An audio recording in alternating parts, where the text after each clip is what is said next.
Bom, meus amigos, a gente está aqui, então, estudos da Carta de Paulo, dos Gálatas, né, a comunidade lá da Galícia. A gente começou a carta no último estudo, né, a gente falou do capítulo 1 e 2, um pouco do contexto histórico da região, né, que era uma região que tinha uns salteadores, lembra que tinha o rio Eufrates, né, que ligava o mar Mediterrâneo ao norte da Europa, e circulava muito mercadoria e tinha muito ladrão lá, muitos ladrões, né? E aí, a gente já refletiu isso várias vezes, Paulo fundava as igrejas exatamente onde tinham a maior necessidade da evangelização, né? Isso é muito interessante, né? E aí no 1 e no 2, ele só recordando aqui rapidamente, né? Ele dá lá a chancela dele, como Paulo de Tarso, né? O representante real do evangelho, e ele fala um pouco da discussão, não, mas do encontro que ele teve com os apóstolos, né? Então, todas as cartas, né? Todas essas que a gente estudou, os Tessalonicenses, a primeira de Coríntios, a segunda de Coríntios e agora de Gálatas, a gente observa que tem uma mesma estrutura pedagógica, né? Então, ele se apresenta, né? Ele traz ali as suas credenciais e aí começa, né? A Scott está lá e aí lá no final ele, gente, mas tá tudo bem, vamos lá, né? Como um bom educador, né? Como um bom pedagogo, né? Ele fala, ó, tem autoridade, escutem o que eu vos falo, e depois, mas não esqueça que eu os amo, né? Mais ou menos essa lógica que o Paulo usa nas cartas, né? E aí, né, nessa 1 e no 2, ele está dando essa chancela dele, e no 3 ele começa já a dar como diz o outro, puxão de orelha lá na turma para entrar no eixo de novo, né? Na carta de Gálatas. E aqui, acho que das anotações que eu fiz, queria que a gente refletisse aqui junto, né? É muito interessante, porque, de novo, a gente já falou isso várias vezes, mas o Paulo, ele foi preparado, né? Ele foi preparado, né, espiritualmente no seu processo encarnatório e na sua trajetória humana enquanto Saulo de Tarso, para ser um profundo conhecedor do judaísmo e das leis judaicas, né? E das leis mosaicas e da cultura da religião judaica. Porque isso lhe seria necessário para a conversão desses judeus ao cristianismo, né? Então, ele fala isso com muita propriedade, né? Ele defende o conhecimento, o conceito do judaísmo com muita propriedade, trazendo essa reflexão, né, para esse processo de conversão. Que era muito comum que as igrejas lá se formavam, todo mundo se convertia ao cristianismo, e logo depois as raízes intrínsecas, né, em cada ser da religião judaica já vinha voltando o cristianismo lá para o que eram os dogmas do judaísmo, e o Paulo combatia isso, né? Então ele traz essa reflexão entre, gente, olha só, aqui é uma coisa e aqui é outra coisa, né? O que a gente fala aqui é do Cristo, é da vida, da verdade, e aqui é do Evangelho. Porque aqui na doutrina espírita isso acontece, né? A gente vê casas lá que tem casas espíritas formadas por espíritas convertidos ao espiritismo nessa encarnação, que tem as suas raízes religiosas de outras vidas e dessa também, né? Então você tem casas que tem lá traços da Umbanda, você tem casas espíritas que tem traços lá do catolicismo, altar, hierarquia, tudo aquela coisa, né? Tudo isso dentro da doutrina espírita. Você tem casas espíritas que tem lá música, que fala um pouco mais alto, como nossos irmãos da parte dos protestantes, da igreja evangélica. Então, você tem tendências religiosas que hoje se convertem ao espiritismo, mas ainda tem essas tendências. E aqui acontecia a mesma coisa, né? Então, você tinha lá tendências religiosas convertidas ao cristianismo, mas que ainda tem as suas tendências muito fortes, né? Aí, no capítulo 3, né, que o Paulo intitula A Lei e a Fé. Então, aqui ele aborda exatamente isso. Ele fala, gente, ó, judaísmo é a lei. Cristianismo é a fé. A fé no quê? A fé na lei. E aí isso é muito bonito que ele traz. Porque ele não desconsidera a lei. O Paulo fala, no momento que ele não desconsidera a lei, ele fala, não, a lei está aqui. A lei está aqui.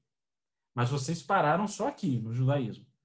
Aqui o cristianismo, Jesus, e como Jesus diz que eu não vim modificar a lei, mas fazê-la cumpri-la, aqui está a fé embasada nessa lei, né? E aí ele fala muita coisa aqui da doutrina espírita.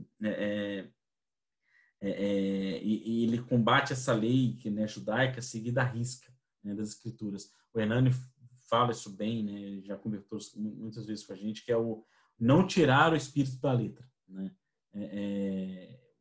O povo lá era a letra do jeito que era escrito e pronto, acabou, né? Não tirava o que tinha ali, né, o entendimento, né, do que aquela lei quer nos dizer, que é o que o Paulo comenta em relação à fé, né? Então, deixa eu trabalhar minha fé através do que ele fala muito da questão mediúnica também, do que estão vindo lá dos espíritos, de como se cumprir essa lei, porque aí sim essa lei vai ser cumprida igual Jesus ensinou, né?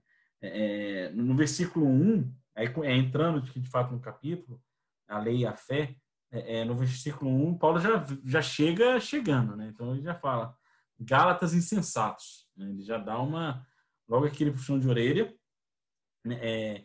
Quem vos enfeitiçou, né? Vós antes cujos olhos descreveram Cristo crucificado. Isso aqui é muito bonito, né? Porque ele fala assim, vocês reconheceram o Cristo crucificado. Vocês escreveram o ato do Cristo crucificado. Mas agora alguém vos enfeitiçou. Vocês já estão perdendo, já estão caindo aqui no feitiço humano, de novo, das Escrituras, e estão perdendo toda né, esse despertar que o ato do sacrifício de Jesus fez os corações da época se despertarem, até hoje faz. Então ele já chama logo uma atenção para poder entrar no 2. E aí o Paulo ele tá bem em blocos aqui, né, na minha percepção. Não sei como é que foi de vocês. Mas, né, do 2 ao 14, né, que é um pedaço bem extenso, ele está falando aqui do mesmo assunto, né? Então ele fala da mediunidade aqui de novo, né? Então ele faz uma reflexão sobre a manifestação mediúnica acontecer por acreditarem na imortalidade e não seguirem a lei da época. Por quê? A gente se recorda que lá nos livros das leis, da tradição judaica, no Levítico fala e no Deuteronômio também fala, né, que não se pode falar com os mortos e nem deixar que os mortos se manifestem. A gente já discutiu isso lá na Carta aos Tessalonicenses, né? Então, olha como é que o Paulo aqui, nesse versículo 2, 2 a 14, ele já começa a combater isso. Ele fala assim, gente, tá claro aqui a questão mediúnica, todo mundo que está vendo que tá claro aqui a questão mediúnica, né? Isso aqui está acontecendo porque vocês estão embasados na fé da imortalidade do Espírito, que foi o que o Cristo, através da sua crucificação, que ele fala no versículo 1, demonstrou. Porque, olha, ele foi lá crucificado, depois apareceu aqui, né? Naquela época, o aparecimento de Cristo, pelo relato de Paulo aqui, já era encarado como mediúnico. Depois se transformou na questão da ressurreição, né? Que o Jesus ressuscitou do próprio corpo. Mas nessa época não, já era em caráter mediúnico, né? Então, o Cristo exemplificou na fé nele que morreu, continua vivo, né? E exatamente essa frase, né? Morreu e continua vivo, o Paulo já falou lá na Coríntios também que a gente estudou, né? Morreu, mas continua vivo. E aí ele vem aqui no 2, né? Ele fala, ó, quero que me expliqueis uma coisa. Recebestes o Espírito, quer dizer, recebeste o Espírito, recebeste a comunicação mediúnica, recebestes o contato mediúnico espiritual entre perispíritos, pelo cumprimento da lei ou por ter escutado com fé. Olha que bonito isso, né? Ele falando aqui da psicofonia, da clareaudiência, né? Porque, ó, você recebeu o Espírito porque você seguiu a lei, ou você recebeu o Espírito que você escutou com fé? Porque o que acontecia nessa época, né? Através da lei? Médium já existia, a gente já debateu isso aqui várias vezes, né? Aí escutava os espíritos comunicando, falando, instruindo. Não, não posso, porque a lei manda eu não escutar os mortos, né? A partir do momento que começou a se escutar, foi porque começou a se acreditar que os mortos podem sim falar, né? A fé na imortalidade. E aí Paulo já questiona. Vocês estão aqui recebendo os espíritos porque cumpriram a lei ou porque escutaram com fé? Só estão insensatos? Começastes com o espírito e terminais no instinto. Olha que legal, como ele já falou, né? Então, quando ele mediunicamente ele recebe esse espírito que o Paulo fala através da fé em escutar, ele está com o espírito com espírito. A doutrina espírita nos explica ligação perispiritual, conexão mediúnica, circuito mediúnico, tudo aquilo que o Kardec explica lá no livro dos médiuns e no livro dos espíritos e na Gênesis. Então ele fala, começaste com o espírito e terminais no instinto. Porque depois, com o tempo, eles já deixavam o instinto reagir e falavam assim, meu, isso que está errado, é a lei, é a lei, é a lei, é a lei, é a lei. Né? Que embasa aqui a nossa fé raciocinada, que a gente tanto reflete. Né? Isso foi um dos pontos que eu anotei aqui no comecinho desse trecho do 2 ao 14. Se vocês têm algum comentário nesses primeiros. Eu tenho, sim.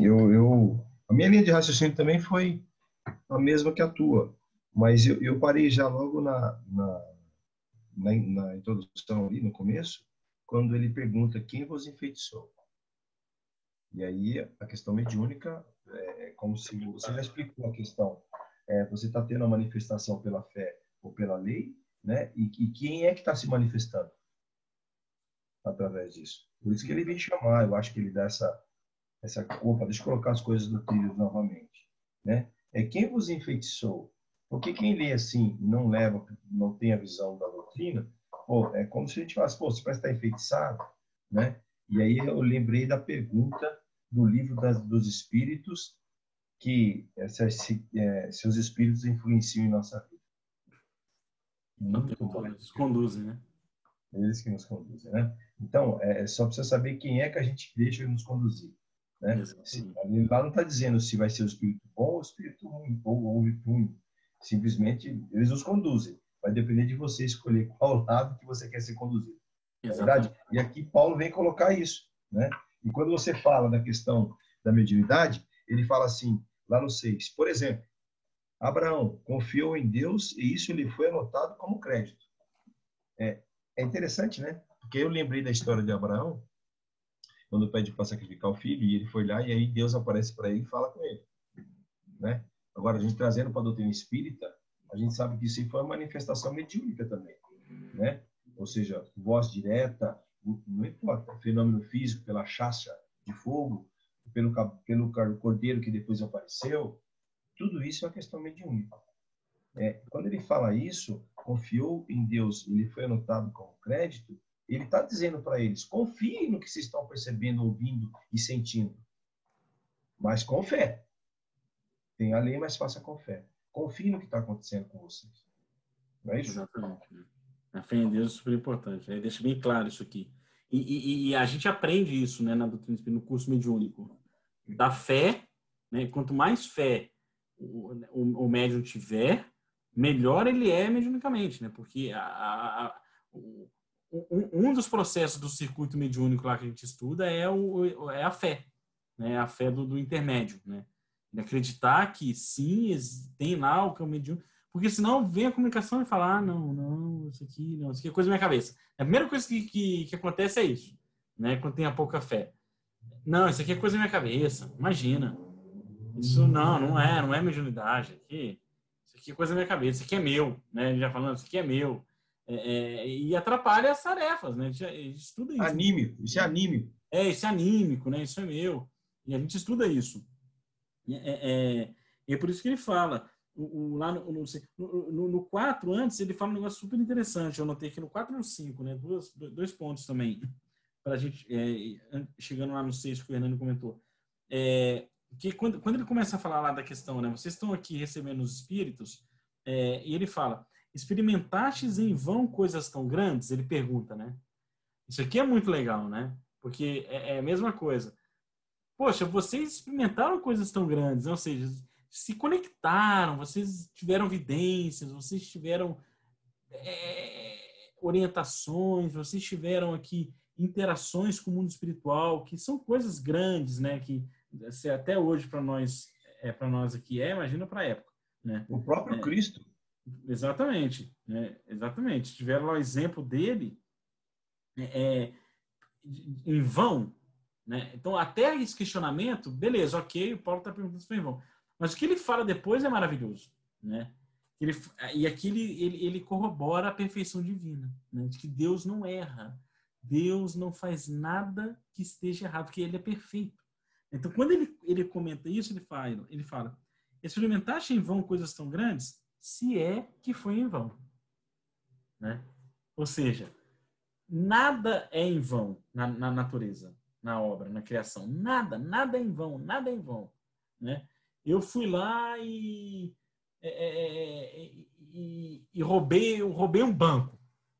Eu estou coletando para mim os meus ajustes futuros, mas nisso tudo não é em vão. Porque, no mínimo, vai servir para eu me corrigir no futuro ou para alguém exercitar algo do que perdeu ali. Né? No mínimo, alguém. Fora todas as outras coisas que vão estar envolvidas nesse ato de um banco roubado, que também está tudo certo. Está dentro da pedagogia divina. Né? Só lembrando que essa pedagogia divina, existe N caminhos que nós ainda, no estado que nós estamos, nem sequer imaginamos quais os caminhos do Pai que Ele tem. Porque muitas das vezes nós espíritas, ainda dentro do nosso conhecimento, elas falam assim, não, ação e reação. Matou, vai morrer. E nem sempre é assim. Nem sempre é assim. Porque o arrependimento e o amor cobrem multidão de pecados. Às vezes, uma pessoa que mata uma família, na outra encarnação, vem para cuidar de uma creche. E não necessariamente precisa ser assassinado. Então, é esse o caminho, né? Como você falou muito bem, nada é perdido. Nada. Exato.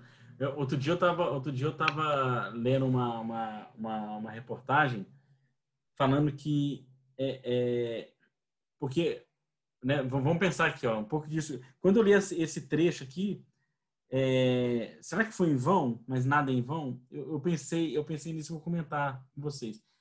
A gente olha para o Ayrton Senna, né? O Ayrton Senna,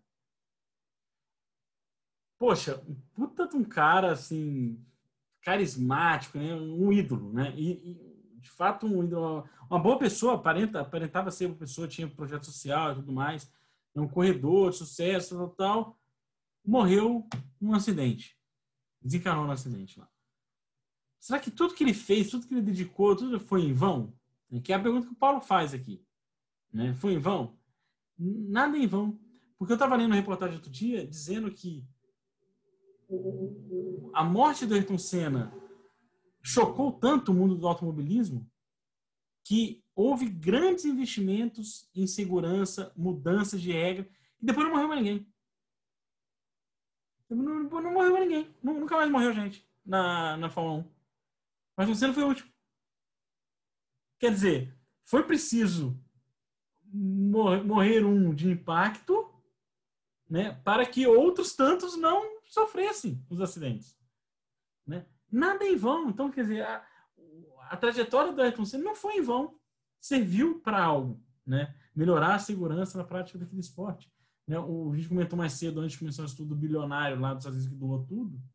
Poxa, ele construiu esse império lá do Duty Free em vão? Não. Ajudando um monte de gente e inspirando outras. Né? Então, assim, essa reflexão que o Paulo traz aqui é muito bonita. Né? Nada é em vão. Aconteceu algo na minha vida. Putz, deu errado, que eu estou aqui no fundo do poço. É em vão? Não é em vão também. Né? Deus, por quê? Pô, por quê? E só agregando uma coisa ao Ayrton Senna, né? Quem viveu, viu e assistiu e passou por esse período. No seu desencarne, ele parou o mundo, cara. Parou. O mundo parou de fazer guerra, o mundo parou.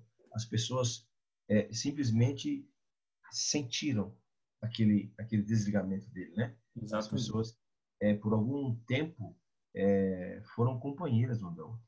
Exatamente. Multidões paravam sem ter... Você não via dizer, olha, estão brigando ou questionando. Não, simplesmente ele conseguiu fazer, como nada é em vão, como se diz, fazer a trajetória aqui na Terra. Maravilhoso. Deixa eu fazer um comentário aqui também, que eu estava lendo o capítulo assim como um todo, que eu entendi que Paulo é recebido pelos Gálatas, ele chega doente e assim, sempre, né, com nenhum recurso, e ele é muito bem recebido, ele é muito bem tratado, eles usaram de fé achando que nem ia pegar a doença dele, cuidaram dele com muito carinho e tal. E aí dá a impressão que ele ficou lá, já aproveitando, se recuperando, e fundou a igreja com os Gálatas. E aí ele foi, né, nessa fé, nessa ligação aí que ele teve com esse povo, então, com certeza despertou aí a mediunidade, pelo que ele fala aqui, né, começasse com o espírito, né, com E maiúsculo, assim, quer dizer, com certeza eles tiveram muitas reuniões, contatos mediúnicos, tiveram várias curas, inclusive, pelo que ele fala mais para frente, eles tiveram várias instruções, e aí depois terminais no instinto, né? Eu estava lendo uma passagem aqui do livro Pão Nosso que chama Insensatez, né? Que ele está falando sobre essa insensatez dos Gálatas, né? Que ele já começa falando que eles são insensatos. Que aí Emmanuel fala, né? Que muitas vezes é isso. A gente às vezes tem toda uma fé, toda uma dedicação à religião, a alguma situação. A gente está doente, por exemplo, pede uma cura, vai lá fazer uma cirurgia espiritual, vai todo maravilhoso, recebe alguma coisa, ou seja, no nível físico ou psicológico, tal, e a gente se liberta de um obsessor, do que seja.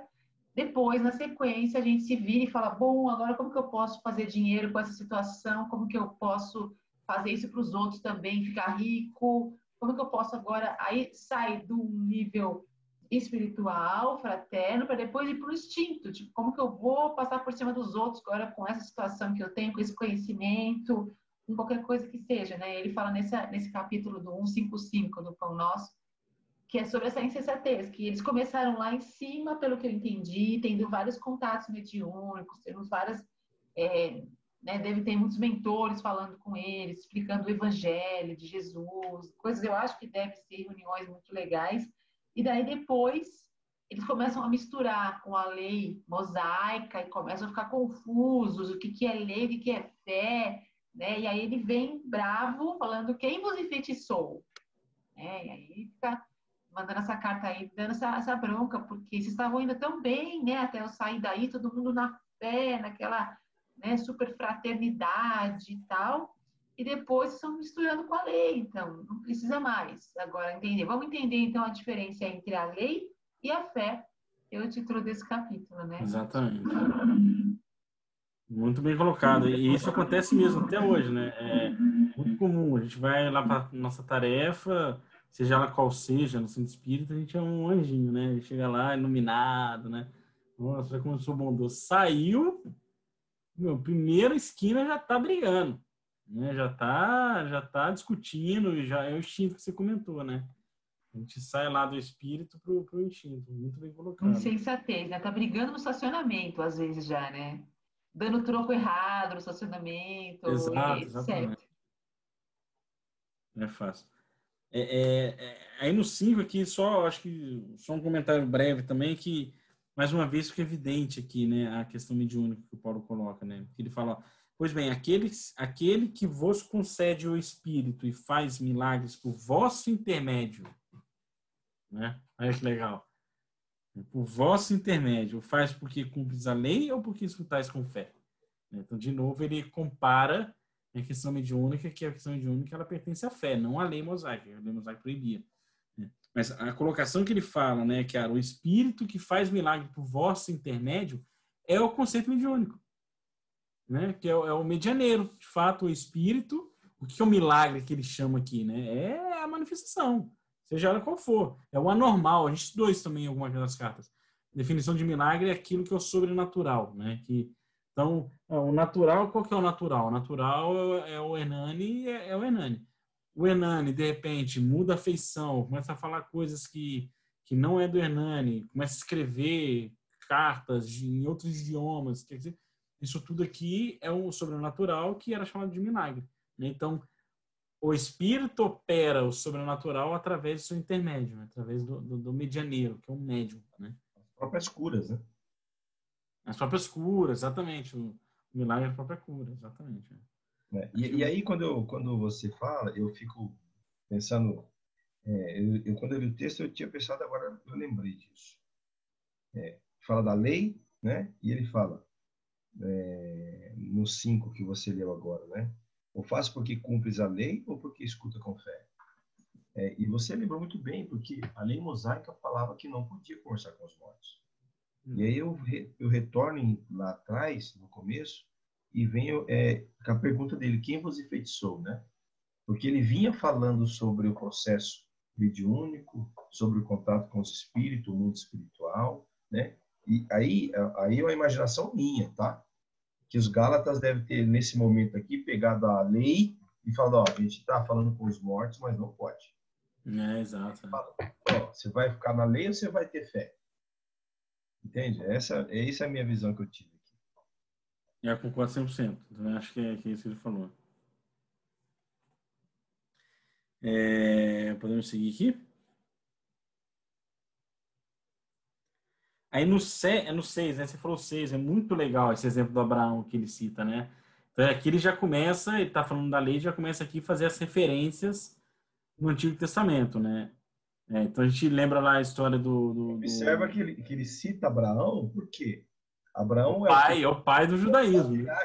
É o que começou. Exatamente, começou tudo. É a origem, né? A origem. A origem de tudo, né? Ele conta a história lá, né, do Abraão com seus 2 filhos, que Deus pediu para que eles sacrificassem um dos filhos no como é que é o nome daquele lugar mesmo? No lugar lá, tem um nome, me fugiu o nome agora.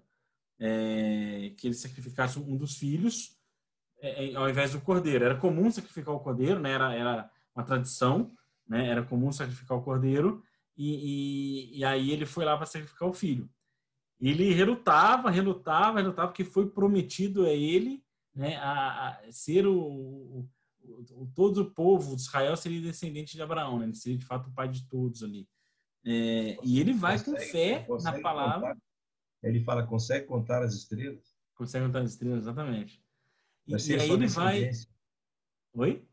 Aí ele fala, vai ser sua descendência, Abraão. Vai ser sua descendência. Muito bonito, né? Isso aí. Bonito, lindo.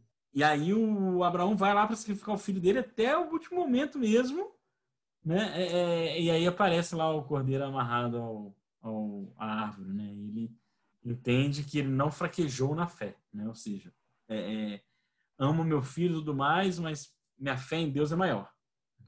A mensagem desse trecho é isso, né? Então, beleza, amo a lei aqui que eu sigo, mas minha fé em Deus deve ser maior. Né? A referência que o Paulo usa é exatamente essa, né? Então ele fala esse exemplo é muito bem colocado para ele, né?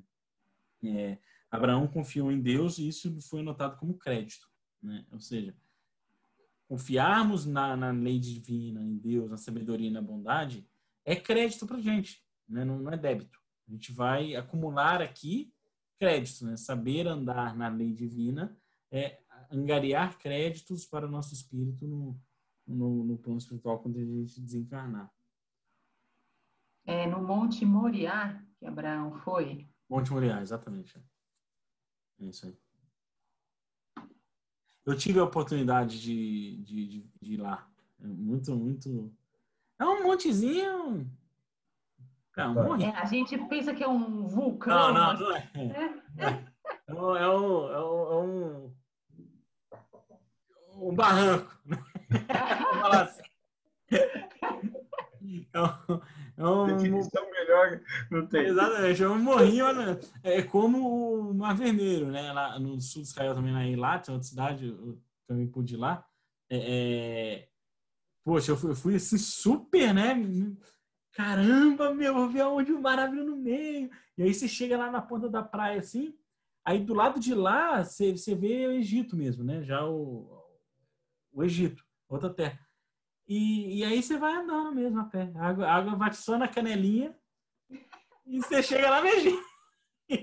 É interessante. Mas é tudo assim, né, cara? É tudo contado como um mar. E é um lago, o mar é um lago, outro negócio. Né? É tudo meio superlativo, a gente fica achando que chega lá, esse barranco. É uma penínsulazinha lá com água na canela, você atravessa, caminhadinha boa até. Está resolvido. Está resolvido, é interessante. Você sabe que, falando de Abraão ainda, quando eu li isso aí, eu lembrei da história também, que quando ele subiu com o filho, Sara, esposa, descobriu o porquê que ele estava subindo. Né? E aí, olha a importância da fé, né? E se não me engano, foi... Porque ela viu o bode lá embaixo amarrado, né? Ela falou, ele subiu com as coisas de sacrifício. Sem o bode está aqui e meu filho não está. Exato. E se não me engano, foi aquele Alberto Almeida que comentou, e eu achei maravilhoso isso, porque ele estava falando da fé, mesmo a gente passando com a fé e sustentando todas as leis e as provações, não devemos esperar aquela vantagem que muitas das vezes a gente espera. Porque Sara morreu. Quando ele desceu de lá, Sara estava morta.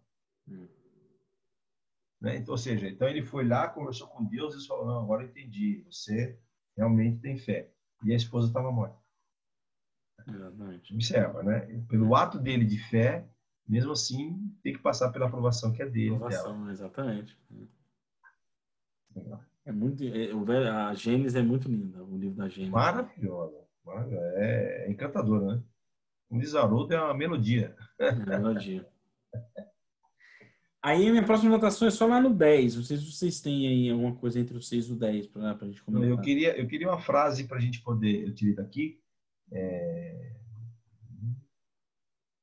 Do 10 também. Né? Eu até anotei ela aqui. Os que dependem do cumprimento da lei caem sob maldição. Eu queria que a gente conversasse um pouco sobre esse 10. Sobre isso. E aí é uma sequência do 9 que fala: os que creem são abençoados. Né? E os que dependem do cumprimento da lei caem sob uma maldição. Na verdade, é um contraponto, né? Eu queria provocar a nossa conversa pelo seguinte: hoje, muitos, né, nós vimos isso. Onde está escrito a lei de Deus, na sua consciência. A gente vai pegar nossos irmãos aí evangélicos. É a palavra, é a lei. Ainda existe muito disso, né? E que maldição se considera Paulo quando ele diz isso. Aí é uma referência que aí nós espíritos, como a gente está falando, que é na questão de não ter um trabalho mediúnico coerente. Foi isso que eu tentei entender disso. Porque, na verdade, seguir a lei de Deus, e aí nós também seguimos, não é uma maldição. Mas sim, se a gente se apega nela, você não tem um trabalho coerente sem fé. Eu entendo que essa lei é a lei humana, né? Se você ficar só focado nessa lei humana, você está numa maldição. Porque a lei humana ela é uma lei transitória, ela é mutável. A lei de uma época é diferente de outra. Quer dizer, se você ficar preso à lei humana, feita por pessoas humanas, quer dizer, defectíveis, é ruim. E isso é o que a gente precisa tomar para a gente hoje, né? E a gente ficar ao pé da letra, nesse caso aqui também, do estudo bíblico, também é um problema, porque também a gente já está avançado para a gente já entender que o espírito da letra agora, né? Mas os que creem são abençoados. Quer dizer, isso é bonito, porque essa fé que traz essa bênção e outras várias coisas boas, a confiança, a alegria, a esperança, renova um monte de virtude na gente, incremento que a gente já tem. Né? Mas quando a gente já fica pensando no cumprimento da lei, vou fazer o que está na lei, mais nada, vou fazer o mínimo, o básico, eu não roubo, não mato, não tal, mas eu também não ajudo, eu também não faço nada mais. Né? Eu fico só... Né? A lei fala assim, o que se você fizer tal coisa, acontece tal pena. Né? Isso é a linha de uma lei. Né? Mas se você não fizer, a lei não fala nada sobre isso. Né? Aí está todo um outro lado que você não discute na lei. Né? A lei só discute o quê? Atos possíveis serem feitos e a pena. Né, para isso. Então, é uma coisa que a gente entender isso, porque se você fica preso nisso, que crime que eu cometo e que é a pena de uma lei, é uma maldição mesmo ficar nessa vida. Agora, quando você vai pelo outro lado, e se eu não fizer isso, fizer diferente, fizer outras atitudes boas, aí você entra nessa crença que ele fala que é abençoado. Não, perfeito, a reflexão que eu tenho é bem que vocês dois falaram, né? E aí lembrando, voltando na época, a gente colocar aqui na época deles, que acho que é dentro do comentário da Renata, foi muito bem colocado também, que a lei humana na época era a lei mosaica. né? Essa era a lei que regia, né, a conduta da humanidade. E o Paulo vai falar lá na frente, no 15 ao 22, ele fala dessa lei como conduta da humanidade. E aqui tem um paralelo legal para a gente refletir dentro do que a gente conversou agora. Porque o Paulo, toda hora que ele confronta aqui fé e lei, né, ele confronta exemplo de Jesus e lei judaica, lei mosaica, né? O que Jesus fez e o que a lei manda, né? Então, Jesus aqui desencarnou e apareceu em espírito e se comunicou. A lei mosaica fala que não pode morto se manifestar e falar com os mortos, né? Então, quando ele fala aqui que aqueles que creem são abençoados são abençoados com Abraão que teve fé, ou seja, aqueles que têm a fé em Jesus, que é a fé nas leis divinas, que é a fé no amor, são abençoados. E aqueles que cumprem a lei, que é a lei mosaica, somente cumprem a lei, caem sob uma maldição. E a maldição que a minha interpretação é sofrimentos futuros, né? E aí eu reflito aqui na passagem da mulher adúltera. Por quê? Aí dentro do que a doutrina espírita nos ensina, né? Que a gente estuda. Aqueles que têm fé, ao ver a mulher adúltera, compreende que é um espírito em evolução, inerente às suas fraquezas, que ela colherá a seus próprios ajustes e que terá a oportunidade de se redimir, de perdoar e ser perdoado e ser feliz algum dia. Isso aqui é a fé. Concordam comigo? Essa é a fé. Qual é o outro lado dessa moeda na mulher adúltera? O que manda a lei, tem que apedrejar, né? Então, aqueles que seguem a lei, eles apedrejam a mulher, causam o desencarne de alguém pelo ato de violência e vão pegar para si a maldição futura do sofrimento do reparo, né? Então, né, o Paulo deixa muito claro isso aqui.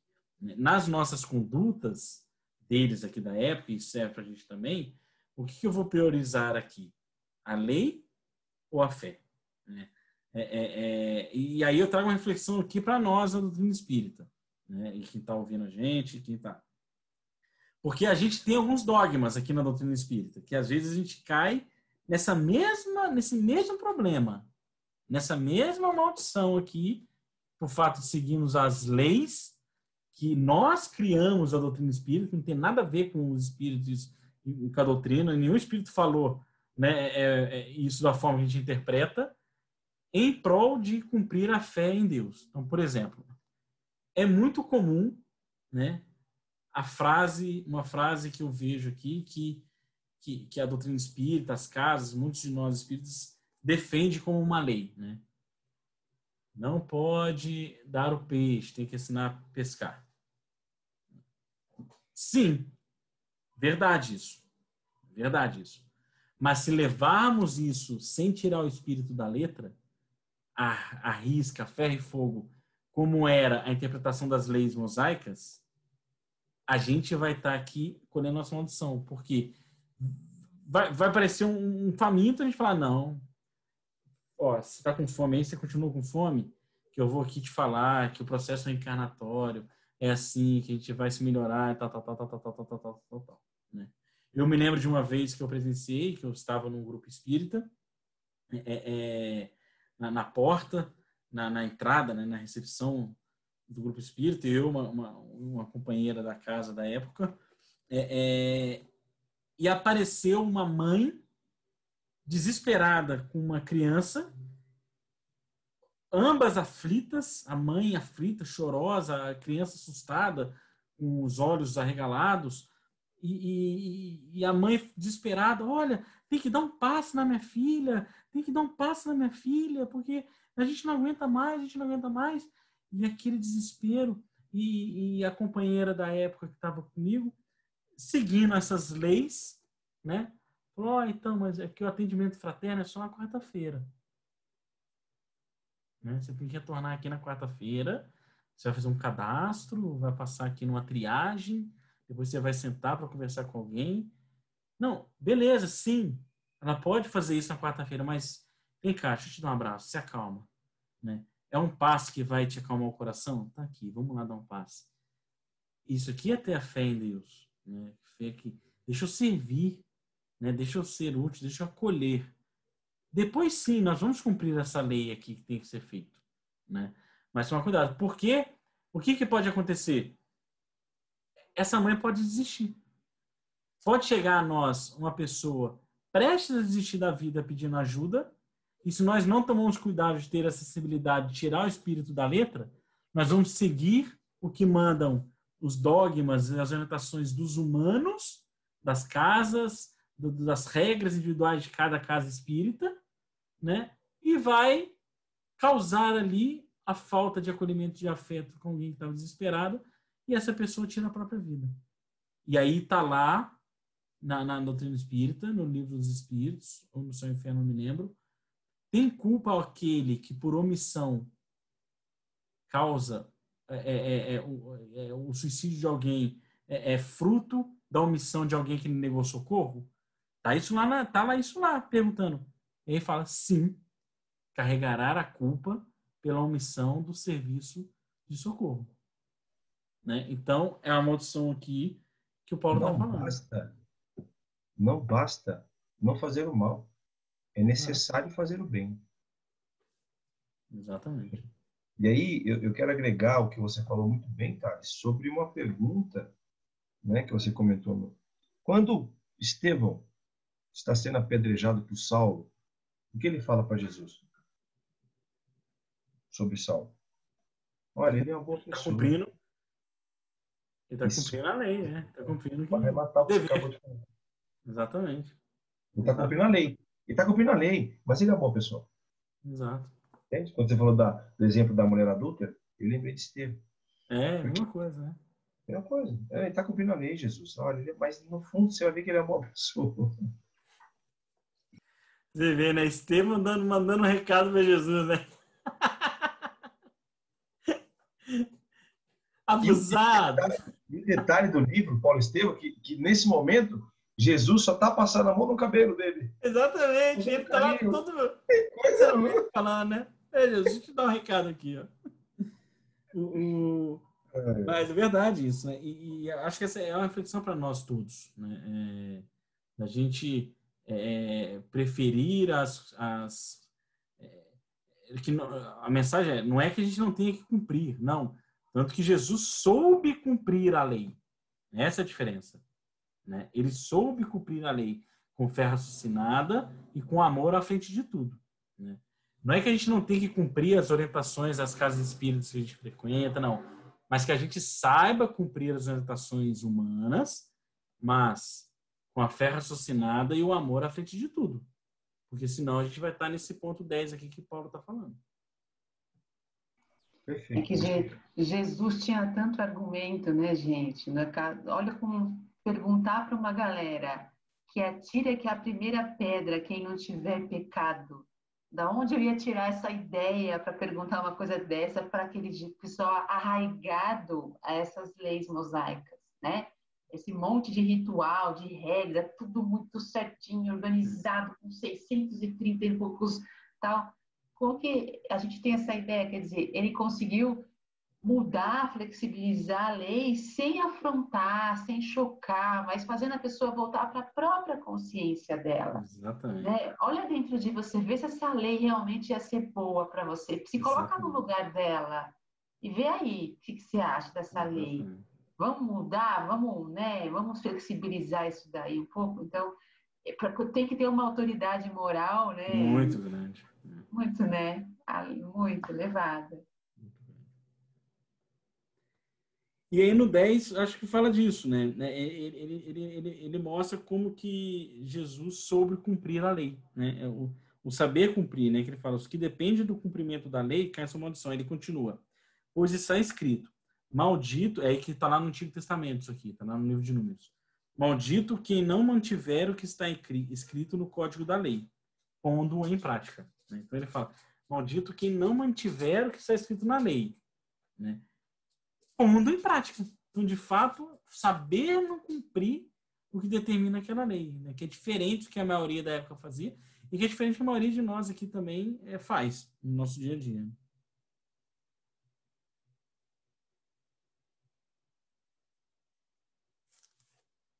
E o lindo é o 11 também achei. Olha, que ninguém é justo diante de Deus por cumprir a lei. Comprova-se. Por quê? O justo viverá por crer. Que também está no Antigo Testamento, né? Então, não é justo perante Deus porque você cumpre a lei, mas por crer. O justo viverá por crer. É bonito, né? Porque a lei não depende da fé. Né? Então, a lei está lá. Né? Antes, quem a cumprir, viverá, por ela viverá. Então, é uma coisa muito legal, porque a gente vive pela fé. É isso que nos impulsiona aí para frente, não a lei. Né? A lei não traz para ninguém boa vontade, de assim, forças para cumprir. É uma coisa ritual, é uma obrigação, né? Que você meio que se impõe e dá uma sensação de culpa se você não fizer aquele ritual, obedecer aquela regra, aquele dogma, o que seja, né? E quando você vive pela crença, por ter fé, é muito mais liberdade, né? É isso que eu acho. É aí que Jesus pode falar essa parte aí do, olha, que atire a primeira pedra quem não tiver pecado. Quer dizer, vamos rever a lei para o outro ângulo agora. É uma questão de liberdade que não tem quando a gente fica dependendo de uma coisa rígida como uma lei, assim. É isso aí. E podemos seguir aqui? Sim. No 13, para mim, também é de extrema beleza aqui a lição de Jesus, né? O caminho que Jesus fez para que a gente, eu falo nós, a humanidade inteira, se livrasse daquela cegueira de seguir a lei. Porque se não tivesse Jesus, provavelmente o mundo era daquele jeito, até hoje. Já pararam para pensar nisso ou não? O que seria do cristianismo se ele não voltasse em espírito? Exato. Não, e se ele nem tivesse vindo, né? Se Jesus nem tivesse vindo, o mundo inteiro hoje, 7 bilhões de pessoas que aqui estão, muito provavelmente seriam aquelas práticas. O mundo seria aquele judaísmo antigo. Né? Dente por dente, com essa olho por rigidez, olho. com essa cegueira da lei, né? Com essa coisa. E Jesus veio nos livrar disso que Paulo comenta, e da forma mais linda, né? E aqui tem poetizado que Paulo fala, ó, Cristo, submetendo-se à maldição, nos resgatou da maldição da lei, como está escrito, aí está lá no Velho Testamento também. Maldito quem é suspenso a um madeiro, né? Por quê? Isso aqui era uma determinação do Antigo Testamento, era uma prática de castigo, de pena de morte. Para criminosos. Né? Para criminosos, tinha que ser crucificado no madeiro. Tanto que Pilatos pergunta, né, como é que vocês querem fazer então com ele? E aí, que crime que ele cometeu? Eu não vejo crime nenhum. Não, mas a hora que a população escolhe Jesus a Barrabás, que Pilatos fala, tá bom, vocês estão falando que eles são criminosos, O que é? Que prende ele? Né? Aí Caifás fala, não. Nossa lei manda subir no madeiro, ser crucificado. Né? Aí o Pilatos fala, então tá bom, então leva. Pode ir lá crucificar. Né? E aí, e é isso que é bonito, né? Que ele fala, ó, Cristo se submeteu a essa maldição, né? O que é a maldição? A maldição é o maldizer da lei. Essa é a maldição, né? Cristo se submeteu ao maldizer da lei, né? Para nos livrar dela. Isso é muito lindo, né? Porque o exemplo dele, ele falou assim, olha, vocês seguem a lei de forma tão cega e tão sem raciocinar na fé e tão sem amor como primeira opção, que a lei desse jeito que vocês estão executando, a Judéia inteira está vendo que está sacrificando o inocente. Olha que bonito que é essa história de Jesus. Né? Que esse exemplo dele é isso, ele fala assim, percebam, porque qualquer um de vocês sacrificarem, qualquer um de vocês crucificarem aqui nessa terra hoje, vocês vão encontrar um motivo para ele estar lá. Então a lei está certa, eles vão falar isso. Não. A gente crucificou o Hernani. Mas por quê? Não, ó, o Hernani deu uma vacilada aqui. Ah, é verdade, é. Não, a gente tem que continuar crucificando mesmo. A gente crucificou a Renata. Não, mas a Renata não fez nada. Não, mas, teve essa vacilada aqui. Ih, é verdade, é. Não, então tem que crucificar mesmo. O Thales, então a gente ia ficar nessa. Só que todo mundo lá percebeu que Jesus não foi enquadrado. Nenhum dos pecados não foi enquadrado em nenhum dos crimes e não foi enquadrado em nenhum dos contrassensos que a lei mosaica mandava crucificar. E todo mundo percebeu e falou assim, tá errado. Isso aqui tá errado. A gente é inocente. No entanto, que um dos ladrões falou, né? Exatamente. Falou pro outro. Cara, a gente tem pecado, ele é inocente. Exatamente. Então, esse ato de Jesus, e aqui o Paulo coloca muito bem, causou na humanidade toda o primeiro estágio da fé raciocinada. Eu interpreto que esse aqui foi a sementinha da fé raciocinada que lá na frente seria necessária para receber a doutrina espírita como terceira revelação. Né? Porque é o primeiro questionamento que a gente faz, é o que nos emociona. A mim, pelo menos, o que mais me emociona é isso. Ele que, e Emmanuel fala, ele que nada devia. Ele que só fez, só amou, morreu na cruz pela ingratidão humana. Então, ou seja, tem alguma coisa errada nessa lei. Pela maldição humana. Já se contesta, né? E olha o bem que fez isso, olha a perfeição dessa vinda do Cristo para nos livrar dessa maldição que hoje estaria aqui. A gente vai falar até hoje, se brincar aqui em São Caetano, do meu modo do lado, ia ter algum lugar que iam ter cruzes e iam estar pendurando as pessoas. Livro dos Espíritos. É o risco. Exatamente. É o risco, né, gente, do fanatismo, né? Exato. É muito perigoso esse fanatismo e às vezes as coisas precisam mesmo na natureza ir para um extremo, como aconteceu isso, quer dizer, eles já crucificavam ladrões já há muito tempo, mas a coisa precisa ir para um extremo que é crucificar uma pessoa totalmente inocente para que comece a plantar a sementinha da fé raciocinada. Então, precisa ir para o fanatismo extremista, primeiro para a gente sentir na pele como aquilo é ruim e falar, não, pera, tá errado. Alguém tem que começar a ter essa sensibilidade de falar, tá errado, isso não pode, a nossa lei tem que mudar. Né? Então, às vezes, o ser humano, às vezes, eu estou vendo isso hoje em dia mesmo, sabe? Se a gente comparar, está acontecendo isso muito no nosso país, no modo geral, no mundo todo. A gente está indo para alguns extremos diversos em várias áreas aí, que a gente é bom, é triste, mas é bom porque vai chegar naquele limite, né? Da gente falar, chega, não quero mais isso, está errado, não pode. As pessoas vão se sensibilizando, né? De ver a crueldade, de ver o egoísmo, de ver vários sentimentos ruins assim, ao nível mais alto, extremo, para poder voltar ao raciocínio e voltar ao equilíbrio para uma situação bem mais saudável. Exatamente. E aí, quando ele planta essa sementinha, né, que ele conta, na verdade, né, esse ato de plantar a sementinha da fé raciocinada, eu acho que de forma incrível, aí do 15 ao 22, o Paulo, na minha interpretação aqui, ele fala... então, que tem lá o Velho Testamento. Ele falou assim, gente, teve um momento aqui que a fé raciocinada foi colocada na humanidade para preparar para a chegada do Espiritismo. Que sem a fé raciocinada amadurecida, e aqui é bonito, né? Que tudo na natureza divina, ela é construída passo a passo, etapa a etapa, sem pressa. Né? Então, precisa aqui de 1800 e tantos anos para essa fé raciocinada que foi plantadinha aqui nesse exemplo de Jesus amadurecer nos corações humanos para que a doutrina espírita possa vir. Né?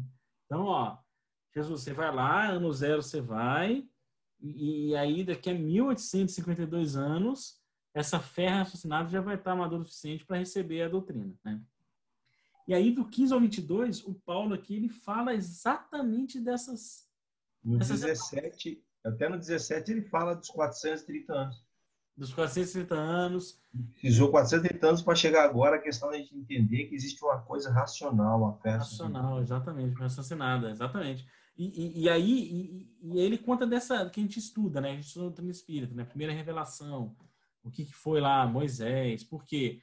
Para frear a humanidade, depois preparando a humanidade para ser capaz de receber os conceitos do amor, do Deus Pai que Jesus trouxe, preparando a humanidade para receber aqui o Consolador prometido, que é a revelação do mundo dos espíritos, o intercâmbio entre todos e das leis divinas, como se aplicam, né? Toda essa história a gente já estuda aqui nos nossos estudos básicos da doutrina.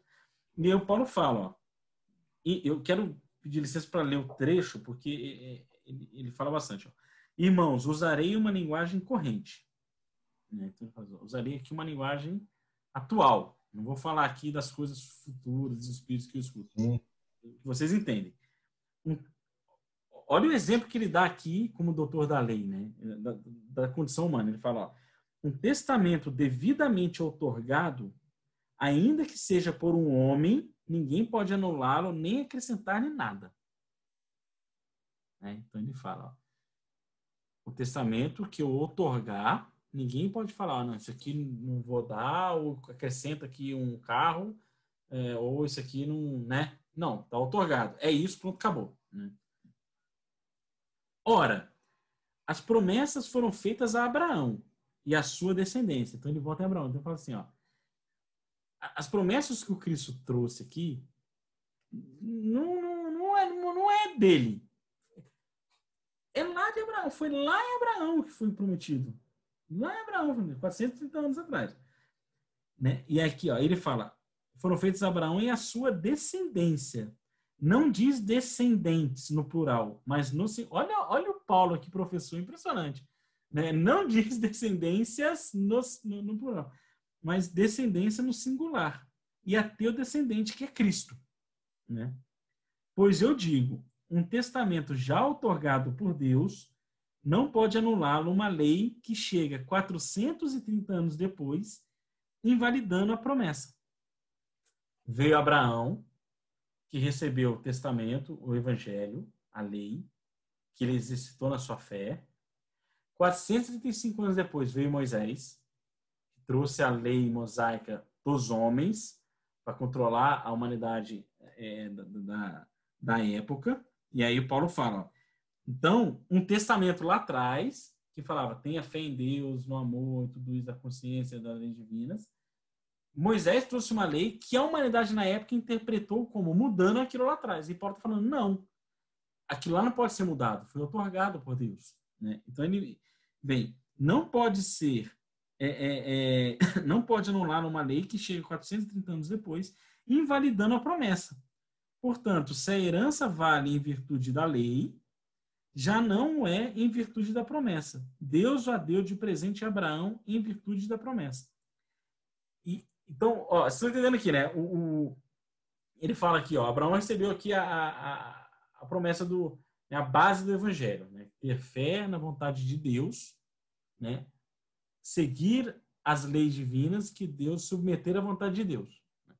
Aí ele fala que vem, o Hernani captou ali já, aí ele fala que vem o Moisés depois e traz a lei falando, não, gente, não é nada disso aqui, é outra coisa diferente. Né? Como se estivesse invalidando. Aí o Paulo fala, ó, Moisés não está invalidando aquela promessa. Ora, se Moisés não está invalidando aquela promessa, por que ele trouxe essa lei? Né? E aí Paulo questiona isso aqui aos Gálatas. Então, para que serve a lei? E ele ensina. Foi acrescentada para delatar as transgressões até que chegasse o descendente beneficiário da promessa. E foi promulgada por anjos por um mediador. Olha que coisa maravilhosa. Né? Então, é exatamente isso da doutrina. Exatamente. A ideia de Deus sempre foi a mesma, nunca se alterou. O evangelho começou lá no Abraão. Moisés trouxe a lei para quê? Para mudar o evangelho? Não. Mas para preparar, né, delatar os transgressores dessa lei divina, para preparar a humanidade para a chegada daquele que representaria novamente aquela lei, que é Cristo. Né? Exatamente o que a gente estuda e exatamente o que Paulo fala aqui. Né? Então, era necessário para que a humanidade estivesse pronta para receber o Evangelho, o conceito do amor, do auxílio, da fraternidade e do amor ao próximo. Por quê? Vamos recordar aqui de uma das leis mosaicas, e aí a interpretação. Olho por olho, dente por dente. O que Moisés falou? Se alguém quebrar o seu braço, você vai lá e quebra o braço de alguém. O que Moisés está fazendo aqui? Exatamente o que o Paulo está contando. Exatamente o que ele está preparando. Porque antes de Moisés falar isso, se alguém ia lá e quebrasse meu braço, eu ia lá e matava a família dele inteira, colocava fogo na vila inteira, matava com crueldade todo mundo. Eu angariava débitos para mim inúmeros, no qual eu nunca conseguiria sair desse ciclo de animalidade e me colocar aqui em processo evolutivo para ser capaz de entender o que Cristo estava querendo falar. Então Moisés começou a falar assim, gente, é o seguinte, agora, quando alguém quebrar nosso braço, a gente só quebra o braço de volta. É isso. Não pode mais pôr fogo. É literalmente o que ele fala aqui, delatar as transgressões. É literalmente isso, porque se eu vou lá, por que você está quebrando um braço dele? Porque ele quebrou o meu. É literalmente isso, né? Exato. Então, porque quando vinha e roubava a minha ovelha, eu ia lá e matava todo mundo. Aí o que acontecia? E a gente, antes de Moisés, quando a gente lê o Antigo Testamento, mostra esses processos acontecendo. Essas matanças, o irmão Caim e Abel, uma coisa sem fim, um looping sem fim. Então alguém roubava minha ovelha, eu ia lá e matava todo mundo da vila dele. Sobrava um que alimentava um ódio por isso, ia na minha vila e matava todo mundo na minha vila. E a gente estuda aqui como é que é isso no mundo espiritual, né? As obsessões, não consegue... Que confusão, não? Tem que ter reencarnação compulsória, aí se degladeia e se mata. E aí, o que Moisés fez? Gente, vamos lá, ó. Quebrou o bracinho, só quebra o bracinho do outro. Roubou a ovelha, vai lá e rouba a ovelha do outro. Está diminuindo aqui, né, a exposição a transgressões mais pesadas que atrasaria a preparação da humanidade para receber Jesus. Né? Então, ele explica aqui e aí ele continua. Então, a lei vai contra as promessas? Ele se questiona de novo. De modo nenhum. Se fosse dada uma lei capaz de dar vida, certamente pela lei se obteria justiça. Mas a Escritura inclui todos sob o pecado, de modo que o prometido seja entregue aos que creem pela fé em Jesus Cristo. Né? Então ele fala, a lei também não veio para mudar a promessa. Não veio de modo nenhum. De modo nenhum.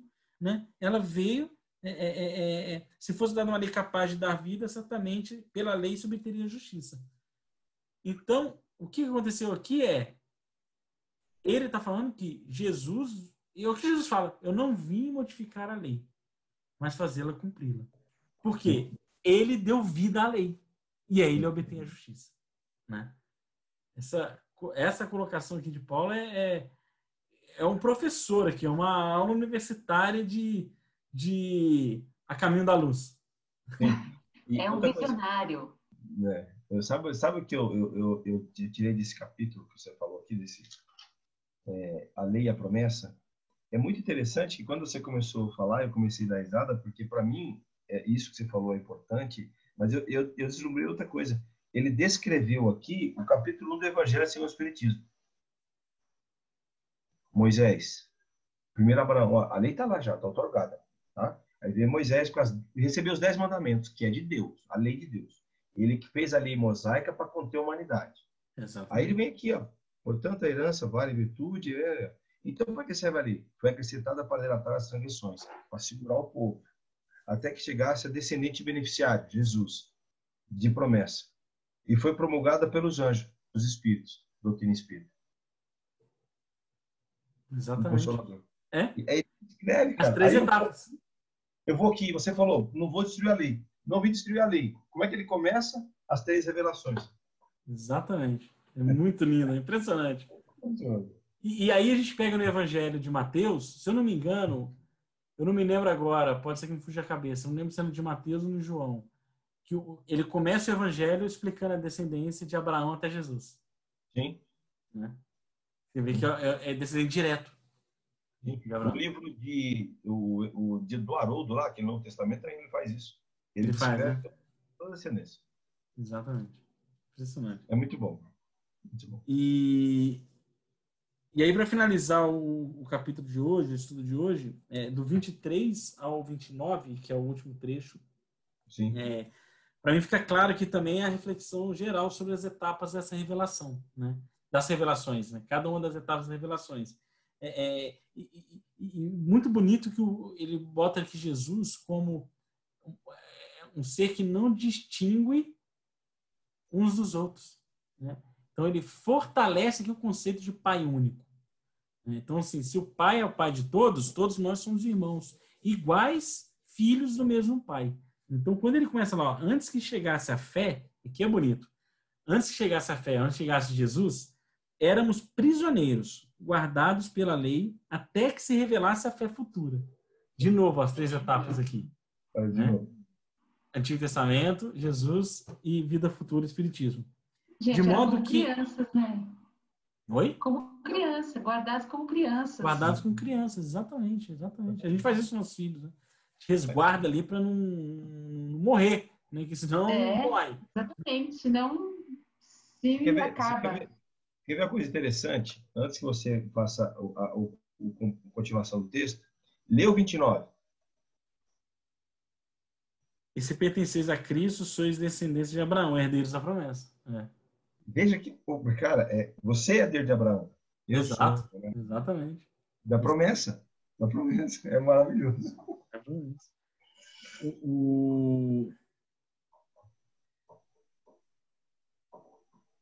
Eu fico até pensando, às vezes, se o Abraão não é um personagem fictício que conta a história de Jesus no seu processo de evolução espiritual, transformando como Cristo e ganhando a humanidade como tutelados, né? Quando Deus dá lá a Jesus, ó, tá aqui um orbe para você cuidar, né? Todos os seus descendentes, né? Mas aí você vê Bright Big. Às vezes eu fico pensando se Jesus não é se Abraão, desculpa, não é uma figura poética, né? Ilustrativa e poética, não que Abraão existiu e era o Espírito de Jesus, não isso, mas se não era uma literatura poética que foi feito para contar a história da ascensão espiritual de Jesus, iniciando tudo, porque o evangelho para esse mundo é o quê? Começou lá atrás com Jesus no seu processo crístico, e aí Deus falando, tá vendo toda a sua descendência? Aqui é a sua descendência, ó, fruto da sua criação, o seu mundo, é o seu mundo. Olha as estrelas. Né? Olha as estrelas. E aí, quando ele, no seu 29, me faz pensar isso, né? Todos nós somos descendentes de Abraão, herdeiros da promessa. Porque imagina Deus, enquanto está direto com Cristo falando, olha, até me emociona, até arrepia, falando assim, olha, terás aqui um orbe para cuidar, né? E fazer com que todos esses espíritos atinjam a perfeição relativa, a felicidade e nos encontrem, né? Essa é a promessa que Deus fez para Abraão na literatura poética, né? E que a gente estuda, o Haroldo fala isso, e no Caminho da Luz também, que foi o que aconteceu, né? Jesus recebeu de Deus o planeta para ser o governador e confiou todos nós como seus herdeiros da felicidade, né? Por isso que bem-aventurado os mansos pacíficos, pois eles herdarão a terra. Herdarão a terra. Seremos o herdeiro dessa terra que Jesus começou lá ainda no seu mundo primitivo, né? O 24 ele fala, de modo que a lei era nosso pedagogo, até que vier, isso aqui, ó, a lei era nosso pedagogo. Estava aqui nos controlando, nos ensinando a andar, a respeitar, a fazer as coisas. Para não fazer, para não fugir dela. Fazer, exatamente. Tipo criança mesmo, é tipo criança. Tipo criança, exatamente. Até que viesse Cristo e recebêssemos a justiça pela fé. Mas ao chegar à fé, já não dependemos do pedagogo. Olha só as etapas das 3 revelações, né? Olha as etapas das 3 revelações. De novo. Olha, gente, chegou Jesus aqui, tá bom. Agora, tá vendo? Não precisa mais apedrejar a mulher adulta. Isso aqui foi útil, ok, legal, bacana, bonito.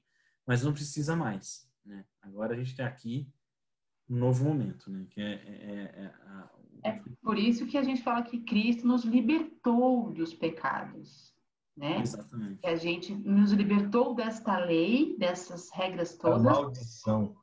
E dessa maldição toda, e nos libertou também, por outro lado, da culpa desses pecados todos que a gente já cometeu muito tempo antes, entendendo que faz parte do nosso processo, que essa lei foi pedagoga, não uma questão de castigo para a gente. Exatamente. É uma questão de... Pedagogo quer dizer, tem um método para ensinar, é por amor, na verdade, não é uma pedagogia de fez e castigou. Então, a gente entende de uma forma diferente quando você fala Cristo nos libertou dos nossos pecados, morreu por nós na cruz para nos livrar, que os irmãos católicos falam bastante isso, mas tem essa visão mesmo, ele nos libertou porque nos tirou dessa escravidão, dessa lei, e também da culpa, né? A gente começa a entender que tudo processo, faz parte, não tem como pular, não tinha como ir direto de Abraão para Espiritismo, não tinha como. E aí, qual é o ensinamento de Kardec? Fé, raciocinado. Exatamente. Olha o que você acabou de dizer, Renato. Ele foi abrindo nossos olhos, e Jesus muitas vezes falou, venho, mas eu não posso vos falar tudo, porque senão não compreendereis. Preparar. E esse ponto, né, que a Renata falou, e aí eu retorno aqui lá no início, no começo, lá no versículo 4, que a gente leu. Mas ao chegar da fé, já não dependemos do pedagogo, ou seja, ao chegar de Jesus, já não dependemos da lei mosaica. Mas foi em vão? E aí, Paulo já falou lá atrás, né? Não é em vão. Tanto não é foi em vão, necessário. Tanto que não é em vão, Thales, que nós espíritas hoje precisamos estudar a lei mosaica para ter a compreensão desse pulo que teve, dessa passagem que teve da lei, né, da fé Cristo e dos espíritos agora, dessa nova razão que Kardec fala da fé raciocinada. Exatamente. E da minha parte, para encerrar, só no 28, né, o 29 a gente já leu, que é muito bonito também, que ele fala, Jesus já não distingue judeu e grego, escravo e livre, homem e mulher, pois com Cristo Jesus sois todos um só. Né? Quer dizer, não tem diferença. As diferenças é condição humana. Né? Nós impomos as diferenças. Né? Para aquele que ama e tem a fé que todos nós somos filhos do mesmo Pai, não há diferença. E o dia que isso for internalizado nos nossos corações, as diferenças acabam. E com as diferenças acabando, acabam os conflitos, acabam as guerras, acabam o egoísmo, acaba o orgulho, acaba tudo. Tudo isso aqui é fruto da nossa concepção de que somos diferentes uns dos outros. Quando a gente entender que não, nós somos espíritos, tudo isso vai acabar. Sabe o que me lembra isso aí? Quando Pedro saiu para buscar os fariseus, os doutores da lei, para apresentar Jesus. Quando voltou, Jesus estava com as prostitutas, os publicanos, e eles falam, esse é teu mestre, sentado ali com todo esse povinho aí? Jesus já estava mostrando que não tem separação de nada. Tem separação. Maravilhoso. Acho que é isso, meus amigos. A gente faz o 4 na próxima semana, né? O 4, talvez eu fazer o 4 e o 5, a gente combina durante a semana.